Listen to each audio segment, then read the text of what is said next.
Erling Haaland does it again. 2 goals in 24 minutes and just breaking a lot of stats. Rob, you were there.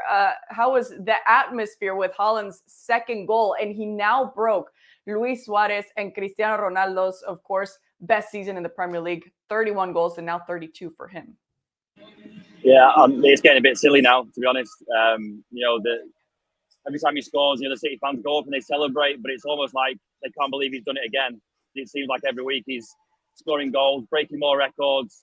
We're having to go back almost 100 years in English football history to discover the next record that he might break. And it's a distinct possibility now that he might have the greatest goal-scoring season that English football has ever seen. That is a level that he's playing at the moment. And like you said, he scored 2 goals today in 24 minutes. Pep Guardiola took him off after 45 minutes. It was still enough time for him to get his 2 goals. He's broken that record or equaled the record, for most goals in a 38 game Premier League season. It's possible that if he scores 2 more, he would equal the record for a 42 game season. The guy is just unbelievable. We have never seen anything like this in English football, really. Yeah, it's impressive. He's now with those 32 goals, of course, right there with what Mo Salah did in the 2017-2018 season. Janusz, of course, he's getting by with a little help from his friends, one at Kevin De Bruyne. But how did you see Manchester City in general today from the start getting the job done? Well, it was over before it started, right? I mean, it's the sort of game that I think any manager in Manchester City would have wanted. There's always that chance that if you keep Manchester City without scoring for long periods of time, I suppose you have a chance. I don't think that would have happened anyway. But, John Stones, what a tremendous season. What a great and intelligent player. Not just because he scored that goal. It was reactionary, wasn't it? I mean, that reaction with his left foot. It was great for him, but I think we all knew how good of a player he was. He's been injured. Funnily enough, I think he gets injured right as he plays his best football, and that happened this season. Again, came back, and look where he is, being pushed to a different position, adjusting because he's so intelligent. That's the position that Kyle Walker played for a long time, coming from the right-hand side, coming inside. So you have now 2 6s, 2 8s. Very difficult to get through Manchester City in the middle. So 5th minute goal, and then, of course, as you said, and Rob said, Erling Haaland. What else can you say? He said silly. I'll say his stats are quite frankly stupid, and so are we, or so am I suppose, being stupid as well. Because there was a time that, not that I doubted his quality, because I think we all knew how good of a player he was, but there was those games that we all remember where sometimes maybe he wasn't as involved, but perfect plan A or B or whatever you want to call it. We all know that City can play without him, as they've shown against Liverpool, but they're better off having him in the lineup. Yeah, it's truly impressive in his first season of the Premier League. Reminds me a little bit of how Fernando Torres just came out and had a spectacular first season there with the Reds, of course, a few years back. But focusing on what this game was today, Rob, Pep Guardiola, of course, coming into this game said, if we lose this game, we won't win the championship. Against the Leicester City, they're fighting to get out of relegation zone. How important was this win for the citizens? Yeah, it's a big win. City are obviously fighting for a title with Arsenal. Pep Guardiola said that because he feels that they're at a stage of the season now where they just can't afford to drop any more points, that he doesn't feel Arsenal are going to drop any more points. And they really have to win every single game if they want to be champions. The good thing for City is that this race now is in their hands. They moved 3 points behind Arsenal today with the 3 points that they collected today. They've still got Arsenal to play at the Etihad. If they win that, they will be level on points. They've got a better goal difference, so they would be top of the league courtesy of that. And if they were to win the rest of the games, they would be champions.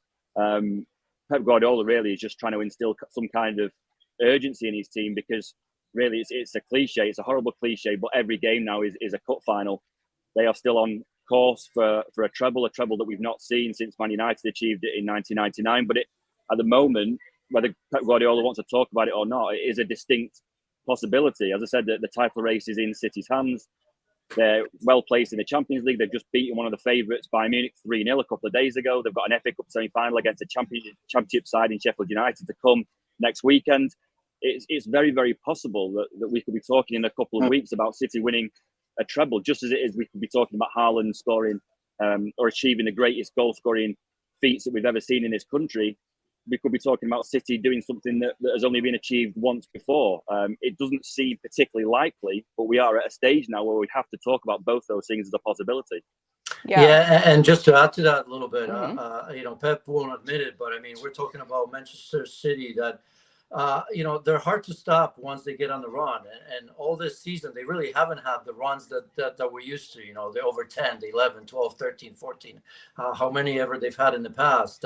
This is 6th straight in the Premier League, 10 in all competitions. And that's important because this is a time of the season that Manchester City usually do that very often, normally to separate themselves from the rest of the competition. As you've said, still wide open, but, momentum from the Bayern Munich win, massive. If they were to go through it, it gets bigger. Sheffield United is a very good team, as we know it in the Championship. I think second. I didn't check, but so that just adds to it. And then the next Premier League is the game of truth, isn't it?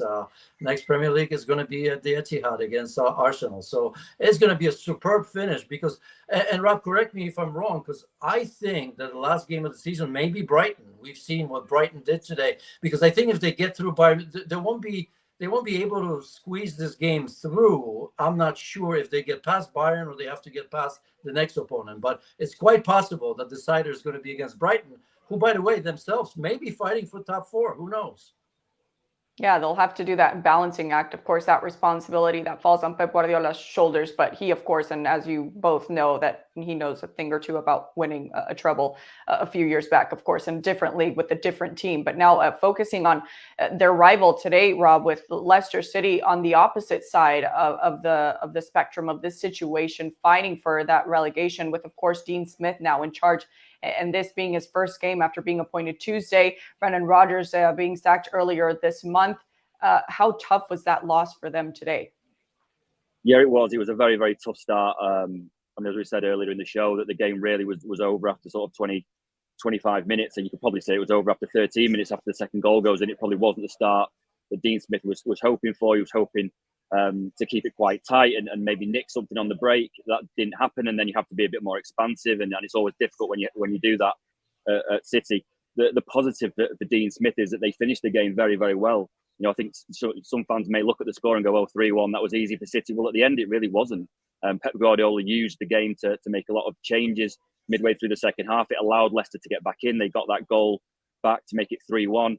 James Maddison had a great chance to make it 3-2, and then Kelechi Iheanacho hit the post shortly afterwards. There was also 2 penalty appeals quite late on, and there was a little bit of nervousness around the Etihad Stadium towards the end. Obviously, that it didn't really matter because City ran out and closed the game out and won 3-1. But I'm sure Dean Smith will take a couple of positives from this. I mean, it's probably not a game that he looked at when he took over and thought that is a game we can target to pick up points. We'll be targeting other games to pick up the points they need to stay clear of relegation. And although it was a really, really tough start today, I'm sure that he will take a few positives, particularly from the way that they finished today. How many positives, Janusz, can Dean Smith take away with that close that they had, especially from Iheanacho? Yeah, I was just looking down Haaland, Akanji, Rodri, De Bruyne, Grealish, all before 75th minute. I think that made it a little bit easier. I don't want to take anything away from Leicester City, but I think had that been more closer, that would have been on Pep. Took the risk, I think calculated risk with Bayern Munich ahead, I suppose. I think the next 3 games for Leicester City, massive. Wolves, Leeds, and Everton. I think Wolves and Everton are home. That's their season right there. Win, 2 out of the 3. And I think with everything that's going on with 8, 9 teams fighting relegation, sometimes 6 points like that gets you a long way. So I don't know how many, but certainly they have to make their stand there. With Dean Smith, one thing always comes to mind for me, that one season with Aston Villa where Emmy Smith had, the back 5 with Smith, who was the Matty Cash was there, Matt Target was there, who else? Konsa and Mengs, I suppose, right? They were unplayable defensively, the best team in the league back then. Emmy Smith had like 14 or 15 clean sheets that season. Until things went wrong and Dean Smith changed formation, and we know the rest. But I suppose that's something. And we saw John Terry on the sideline, and he was a big help with that. So against Manchester City, it was never going to be easy, wasn't it? For Dean Smith, first game, just showing up away from home. I don't think he counted on that. But there's hope, although I have to say that they look like a championship team for most of the games where all the best Manchester City players were on the pitch. Yeah, which is what the Foxes, of course, don't want to hear at this point of the season. Another tough loss. But you were speaking about the nervousness, Rob, around those last 15 or so minutes, of course, for Manchester City. Does Pep Guardiola make those changes a little drastic because, of course, in part that 3-0, but thinking about that calendar that you mentioned in the next 2 weeks? Yeah, I mean, I can only imagine that's what was going through his head. He doesn't like to look more than one game ahead. He says that repeatedly. We keep trying to press him on, whether he can win the treble. Is he thinking about Arsenal? Is he thinking about Bayern Munich?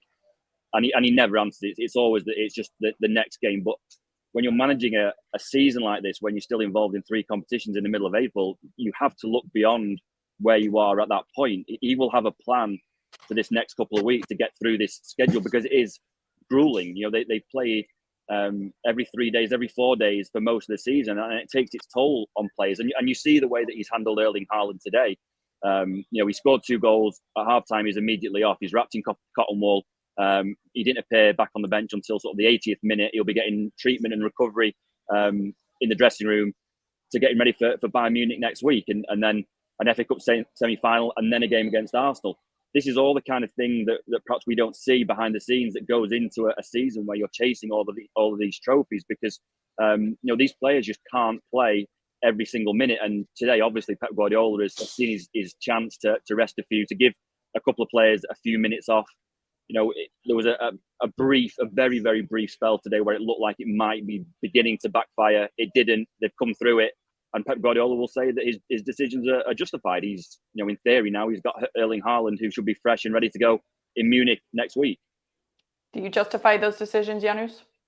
Yeah, absolutely. I mean, the game was going his way. There's no indication to me that Leicester City were going to come back in this game. And, sometimes it happens like that, where a team does find a little bit of pride. I mean, these Leicester City players understand what's at stake here. So I suppose having not having the key players that can hold the game. And I'm talking here simply, I mean, forget Haaland. I'm talking about Rodri and De Bruyne. Those 2 players in the center of the pitch make all the difference, right? Because they're smart enough, they're experienced enough, and they're good enough to hold on to the ball, even when the game goes against you a little bit. So just those 2 players made a big difference, because as we said, we've seen Julian Alvarez come in and deputize well for Haaland, and nobody can tell me that without Jack Grealish, Manchester City can't function. However, without those 2 players and some of the changes in the back, because I think he changed the formation as well, went from 3 in the back to 4 in the back when he made those changes as well. So that's a lot of change, personality or personnel, if you will,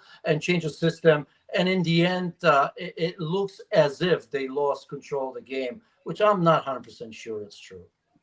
Yeah, and at the end of the day, they got those 3 goals early enough to take the 3 points from Etihad Stadium. Manchester City got the job done. Now it's up to Arsenal to keep it up, of course, tomorrow against West Ham, and with that gold star on the calendar, Wednesday, April 26th, when City and Arsenal meet again in the Premier League. Janusz, Rob, thank you. Thanks so much for watching ESPN on YouTube. And for more sports highlights and analysis, be sure to download the ESPN app. And for premium content and live streaming, subscribe to ESPN Plus.